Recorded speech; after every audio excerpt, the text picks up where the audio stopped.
இந்த ஊர் சேலத்துல இருக்கிற எருமாபாளையம். இவரோட குடும்பம் 15 வருஷங்களுக்கு முன்னாடி சென்னை கோவிலம்பாக்கத்துக்கு இடம்பெயர்ந்தாங்க. இவருக்கு கல்யாணம் ஆகி 5 வருஷம் ஆச்சு. சுரேந்தரோட சினிமா கனவுக்கு காரணமானவர் இவரோட அப்பா தான். சுரேந்தரோட அப்பா 20 வருஷங்களுக்கு முன்னாடி உதவி இயக்குனர் ஆகணும்னு முயற்சி செஞ்சு பெரிய வாய்ப்புகள் கிடைக்காததால சினிமா துறையை விட்டு விலகினாரு.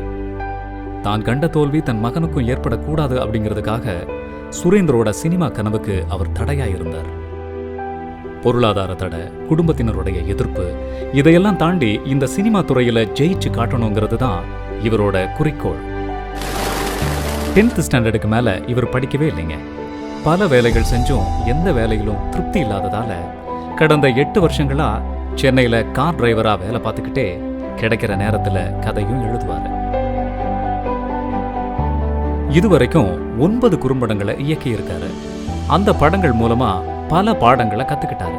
இவரோட அனுபவத்தை வச்சு நண்பர்கள் துணையோட ஒரு படம் இயக்கணும்னு நினைச்சுக்கிட்டு இருந்த அந்த நேரத்துல தான் கலைஞர் தொலைக்காட்சியில நாளைய இயக்குனர் சீசன் 6ஓட விளம்பரத்தை பார்த்துட்டு இந்த நிகழ்ச்சிக்கு விண்ணப்பிச்சாரு. ஒரு கதை ரெடி பண்ணி இந்த நிகழ்ச்சிக்காக ஒரு படம் இயக்கினாரு. இந்த நிகழ்ச்சிக்கு விண்ணப்பித்த பிறகு நாளைய இயக்குனர் குழுவிலிருந்து ஒரு அழைப்பு வந்தது.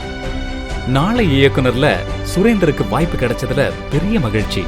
3000 படங்களுக்கு மேல விண்ணப்பங்கள் வந்ததுல தன்னுடைய படமும் தேர்வாயிருக்குங்கிறதுல ரொம்ப சந்தோஷமா இருந்தாரு. தனக்கு கிடைச்சிருக்கிற இந்த வாய்ப்பை சரியா பயன்படுத்திக்கணும்னு சுரேந்தரும் அவருடைய குழுவும் ரொம்ப உறுதியா இருக்கிறாங்க. இந்த வாய்ப்பை அளித்த கலைஞர் தொலைக்காட்சிக்கும் நாளைய இயக்குனர் குழுவிற்கும் சுரேந்தர் மற்றும் அவரது நண்பர்கள் சார்பாக நன்றி.